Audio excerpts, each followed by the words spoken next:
Hey, what's good, YouTube? It's the Deviant Espada here again, and last week I know I said that one of the reasons I hadn't put out as many videos as I wanted last week was because an author contacted me and asked me to do a review of their book as well, since I did one for Quan Mills, And not gonna lie, it did make me a little bit nervous because I didn't want to read it and then, be going into the book and then find out it'd be like written worse than Quan Mills.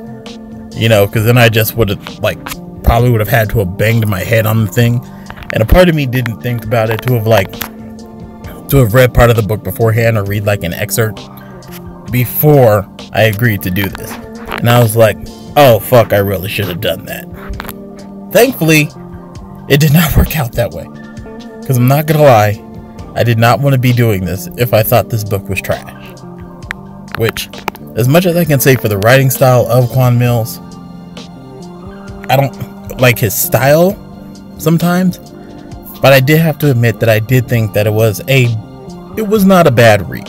It wasn't a great read, but thankfully the story kept me entertained, even though I had to put up with his opinion and some other things sometimes. So thankfully I can say for this book, I'm not having to do that this much. So the book I actually read was Queen of Diamondz, Hood Royalty Book 1 by the author.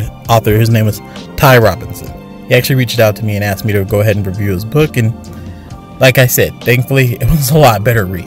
So, just like any book, there were a few issues, things that I found a lot easier to get past though. For instance, in this book, like I said, there was already a better story.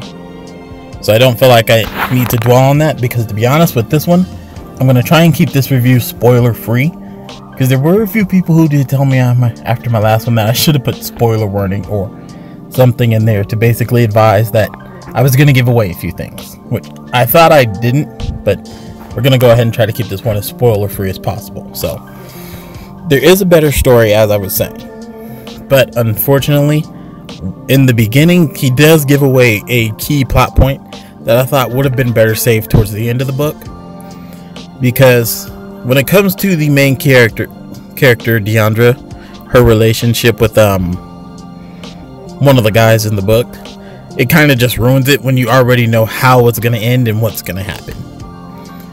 So it's not that it's hard for you to root for him.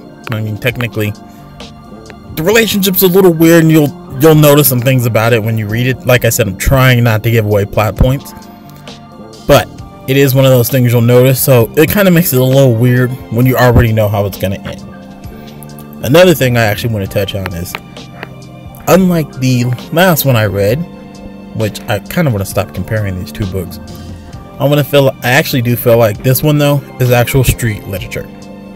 This one is actually like an urban lit book that you would have seen a few years ago. Thankfully not one of the ones that would have been published by Triple Crowd Royalty, because ooh lord, they had some books that were terrible, to say the least. Shit. But while you're reading it, it's going to flow a little bit better because the author is not currently interjecting his opinion all over the place, which gets annoying. So that being said though, since I do think this one has a better flow and everything, there are still a few issues that I did have with the book. Like, for instance, flashbacks and flashbacks and side of flashbacks with more flashbacks. And we're talking Inception levels of flashbacks here. Like, he goes into detail about some things that are never brought back up into the book, or characters that are never mentioned. It's good to have backstory on them, but at the same point in time, you're wondering if these characters are going to be central to the book. They may not be in this one, so if there is going to be a second book and they are central to that one, I might have said that it would have been a little bit better to keep those characters relegated to the second book.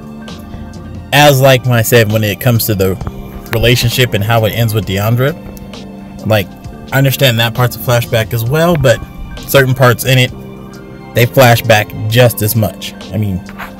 They do multiple flashbacks inside of flashbacks.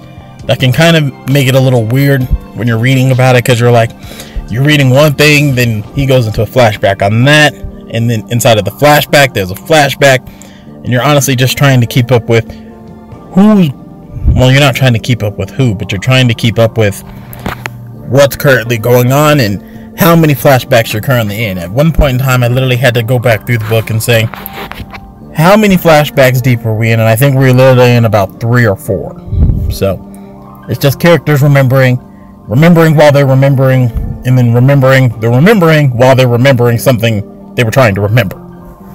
So, not gonna lie, that part did get a little weird, because honestly, I think when it comes to books like this, sometimes it's just better to go with your initial story.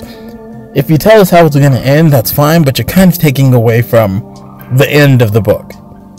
Like I know that I read that he was planning on doing 4, but since this first book has pretty much, it has where she's at in the very beginning, it kind of ruins, I mean, you want to read how she gets there, but it kind of ruins everything it kind of ruins some things that are going to happen, because you already know what's going to happen because he put them in the first chapter.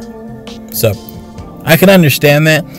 Honestly, I would just say, if it was up to me, I would have omitted the first part of what happened in one of her relationships, just because it kind of tells you how it's already going to end, which honestly could have been a nice build-up and surprise, because the way you're reading it in the book, you know things are going to happen, and he honestly dropped some clues that could have very helpfully been used to help you come to that point yourself. But I do think that is one of the stronger points, because when it comes to this book, there were some things in there that contextually that you pick up from reading about them, that the character kind of says, that gives you better insight as to who they are and what they will possibly do. But at the same point in time, there are some parts that the characters will give you the context and clues himself. Even though the character's kind of stating it that she notices herself, she's still not writing. I mean, she's still not telling you blatantly that this is what's happened, and then you're pretty much left to decide what's coming up with it on your own, which is always nice. I will say, because this one was about $2.99 or $3.99, I think, on Amazon, and yes, this is another self-published book, so honestly, I can say I think this one did go a lot better. So honestly, if you are looking for a good book that's actually urban lit or street lit, I would honestly say this book would not be a bad buy. For $2.99 or $3.99, it's definitely worth that. So if I had to say anything on this first book, I would definitely say this one is a pickup. I mean, like I said, it's $2.99 and it's not a bad read for the first book. So I'm kind of hoping some more things happen, because it's good to have this happen in the first book. I'm kind of hoping some more things happen. It's good to have it's a good jumping point off for her first book, or for the first book of Deandra.